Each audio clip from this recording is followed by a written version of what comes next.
Security اداروں نے حکومت پاکستان کو متنبع کیا ہے کہ افغانستان سے امریکی فوجوں کے انخلاء کے بعد پاکستان میں تحریک طالبان اور داعش کی دہشت گرد کارروائیاں دوبارہ سے شروع ہونے کا واضح خدشہ پیدا ہو چکا ہے، جس سے نمٹنے کے لیے ابھی سے پالیسی تشکیل دینا ہوگی۔ سیکیورٹی اداروں کا کہنا ہے کہ افغانستان کی گریڈ گیم پاکستان پر مثبت سے زیادہ منفی اثرات مرتب کرنے جا رہی ہے۔ سیاسی تجزیہ کاروں کا کہنا ہے کہ ایک طرف امریکہ اور دیگر عالمی طاقتوں کے لیے پاکستان اہم سے اہم ترین ہوتا جا رہا ہے، تو دوسری طرف دہشت گرد اور کالعدم تنظیموں کی جانب سے دوبارہ سر اٹھانے کے خطرات بھی بڑھتے جا رہے ہیں۔ سیکیورٹی اداروں کا کہنا ہے کہ یہ سوچنا خام خیالی ہوگی کہ افغانستان سے امریکی فوجوں کے انخلاء کے بعد وہاں کی سرزمین پاکستان کے خلاف استعمال ہونا بند ہو جائے گی۔ اس امکان کا اظہار بھی کیا جا رہا ہے کہ اگر امریکی فوجوں کے انخلاء کے بعد افغانستان میں افغان طالبان طاقت میں آ گئے تو وہاں پر پناہ لیے ہوئے پاکستانی طالبان بھی مزید تگڑے ہو جائیں گے اور وہ پاکستان میں اپنا دہشت گردی کا نیٹ ورک دوبارہ سے بحال کرنے کی پوزیشن میں آ جائیں گے۔ یاد رہے کہ سابق طالبان امیر ملا منصور کی کوئٹہ میں امریکی ڈرون حملے میں موت کے بعد سے پاکستان اور افغان طالبان کے مابین تعلقات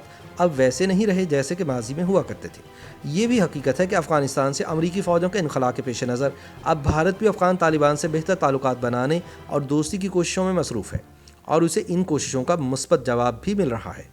یہ وہی بھارت ہے جو کل تک افغان طالبان سے بات کرنے کے لیے بھی تیار نہیں تھا اور صدر اشرف غنی کے ساتھ کھڑا نظر آ رہا تھا۔ بھارت افغان طالبان کی امریکہ کے ساتھ ڈیل کی بھی ڈٹ کر مخالفت کر رہا تھا اور ایسا لگتا تھا کہ اشرف غنی کی ڈوبتی کشتی کو بھارت ہی آخری سہارا دے گا، لیکن اب بدلتے ہوئے حالات میں بھارت نے بھی طالبان سے بات چیت شروع کر دی ہے۔ چنانچہ ایک اہم سوال یہ ہے کہ کیا افغانستان سے امریکی فوجوں کے انخلاء کے بعد بھی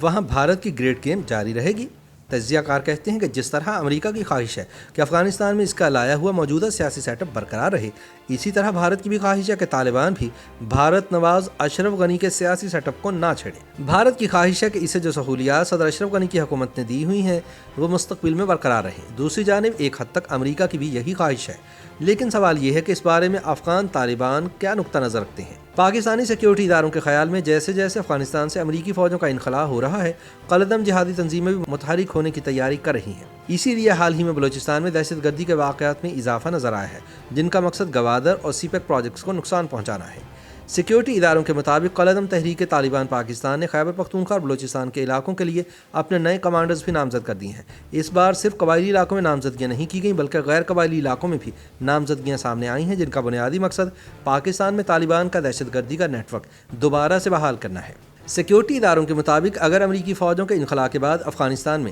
دوبارہ خانہ جنگی شروع ہوتی ہے تو مزید افغان مہاجرین پاکستان کا رخ کر سکتے ہیں، لیکن مزید افغان مہاجرین کو پاکستان میں داخلے کی اجازت دینے کی صورت میں بڑی تعداد میں طالبان اور داعش کے دہشت گردوں کے بھی پاکستان میں داخل ہونے کے امکانات پیدا ہو جائیں گے۔ لہٰذا مہاجرین کو پاکستان آنے کی اجازت دینا ایک طرح سے پاکستان میں دوبارہ سے تباہی لانے کے مترادف ہوگا۔ یاد رہے کہ پاکستان نے انہی خدشات کے پیش نظر افغانستان کی سرحد کے ساتھ خاردار باڑ بھی لگا لی ہے۔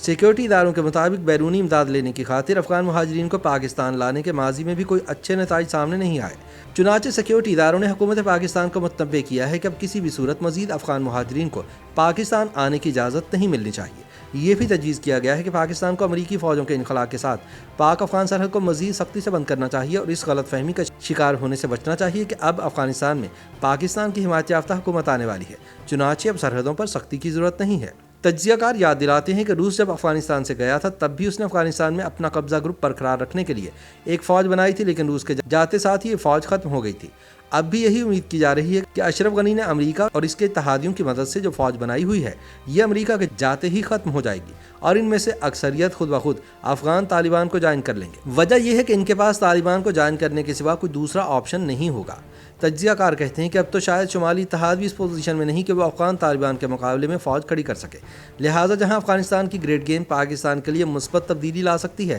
وہیں اس کے لیے خطرے کی گھنٹیاں بھی بجا رہی ہے۔ تجزیہ کار کہتے ہیں کہ 9/11 کے بعد پاکستان کا یہی خیال تھا کہ ہم افغانستان کی آگ سے محفوظ رہیں گے، چنانچہ پاک افغان سرحد کو محفوظ بنانے پر توجہ نہیں دی گئی۔ اس کوتاہی کا نتیجہ یہ نکلا کہ ملک میں دہشت گردی بڑھ گئی اور پاکستان پہلے سے زیادہ غیر محفوظ ہو گیا۔ دہشت گردی کی جو آگ تب ملک میں لگی تھی وہ آج بھی کہیں نہ کہیں سلگ رہی ہے، اور اب اگر پاکستانی حکام نے فیصلہ سازی میں کوئی غلطی کی تو اس آگ کی شدت میں خطرناک حد تک تیزی آ سکتی ہے۔